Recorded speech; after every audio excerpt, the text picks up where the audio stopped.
Today we're going to look at a drill called Spiderweb. This drill could be used at any age level, really. We also, when we're looking at this drill, you just need to kind of adjust based on the skill level. There's three progressions to it, so we'll start right off with progression A. One more thing: the space needed is about 1/3 of the blue line and in, so you really do not need much space. This is definitely a station drill. Um, Materials needed: you need 3 cones, a net, preferably a goalie. Would make the drill look great, but you can also do it without a goalie, maybe a shooter tutor or something in the net. So it starts out with player one, 2, and 3. They all have a puck on their stick. Player 1 will start the drill off by skating hard to the cone and right around that cone and firing the puck while skating. We really want to focus on that. That player 1 is not just coasting into his shot, but he's moving his feet, making it difficult for the goalie to pick him up. Once he fires it, he's going to crash the net. If there's an easy rebound, tap it in. Otherwise, he's setting himself up right away to screen the goalie. Player 2 is going to also have a puck on his stick, and he's taking off about a second or two after player 1.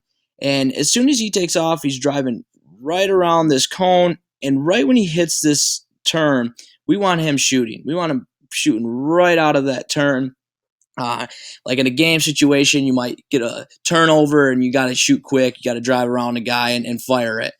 As soon as he's firing as well, he's going to set up shop, screening in front of the net and trying to make it difficult for the goalie to see as player 3 ends up shooting here in a second. So once both players are set up, player 3, he's actually going to start a little bit after player 2, but what player 3 is going to be doing to create time and space is actually, when he's getting to this cone, he's always going to be facing the net, so it works on transitioning. Obviously, with beginners, if they're not quite to the skill level yet, you can have them do something a little different. But they might do 2 or 3 times around this cone, waiting for the play to develop. That works on puck handling, keeping their head up, knowing the right time to shoot. So he drives around this cone for the last time once player 1 and 2 are set up, and we really want him picking his spot. Maybe low corners, maybe looking for a deflection.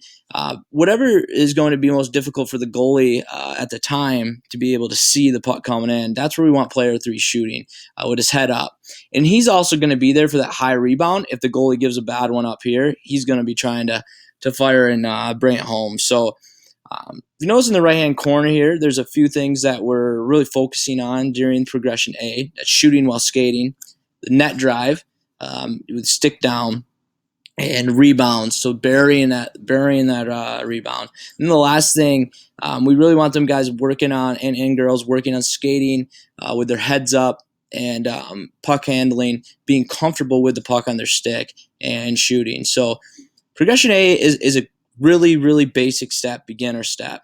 Once they master this, which at the older levels shouldn't take very long, progression B will be part of the drill. So you go through progression A, and as soon as progression A is done, whether that means they score, the puck's out of play, or the coach just says, progression B, or next progression, whatever you choose to do, you move into this. And the way that progression B is set up to start with is players 1, 2, and 3 jump right into a triangle.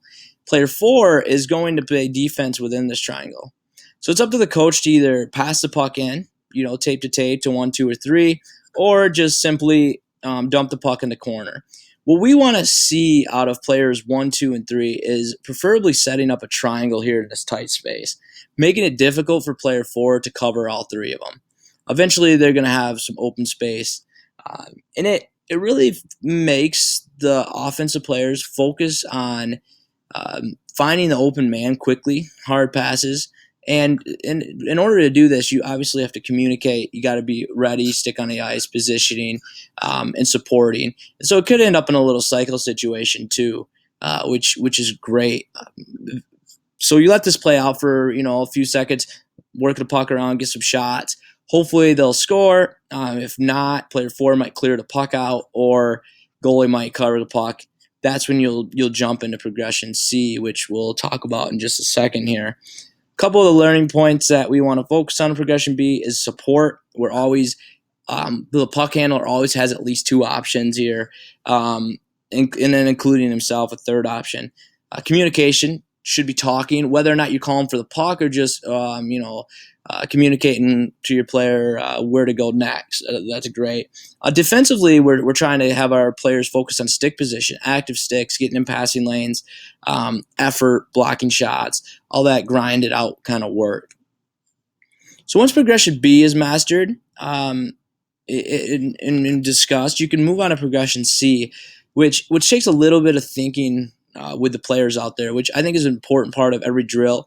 Hockey is such a reaction game and a fast game that you always need to be thinking, and this is a way to develop those skills. And so what happens when you get to progression 3 is players 1, 2, and 3 have to instantly shift their minds into defensive mode.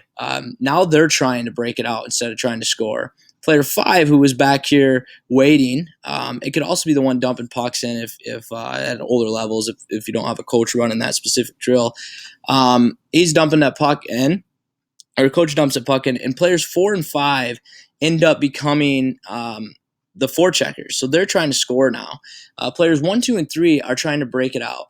And one thing that I love about this drill, or this progression of the drill, is that it forces the players breaking it out to find space, to work together to outnumber the two guys that are forechecking them. I think a lot of times, especially at the younger levels, we teach our kids, throw it up the boards, throw it up the boards, throw it up the boards to break it out. And that's not always the best case. What I want my kids learning, especially at the younger levels, which will help them in the long term, is to break it out by finding open space and finding the open man. And so we could have, right here I have it drawn up like kind of, support down low, D to D, and a wing. But I don't mind if this guy's swinging to get a pass from 2, if 2's skating it out, if the space is there, if we got a guy, supporting them behind. I want them to work their way out, either passing or skating. I really discourage them in this drill to dump the pucks off the glass. We work on that other times, I guess, as they get older, but we want them to develop the skills to get it out by skating and passing. And also, you're in such a small area in this drill that we'll be losing pucks all the time if we're just sending them out.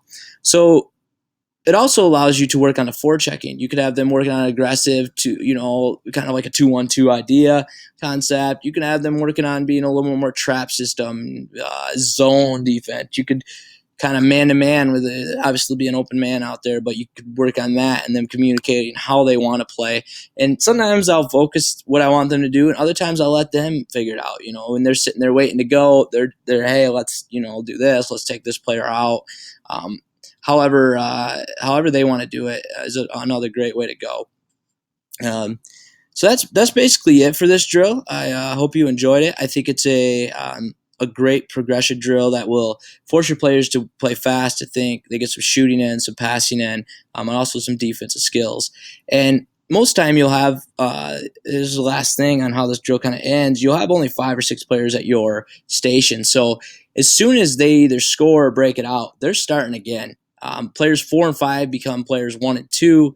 Player 3 jumps back behind, with player 2, and they become, the defensive players and the forecheckers at the end. So if you have any questions regarding this drill, please feel free to let me know, and hopefully it'll help your teams out.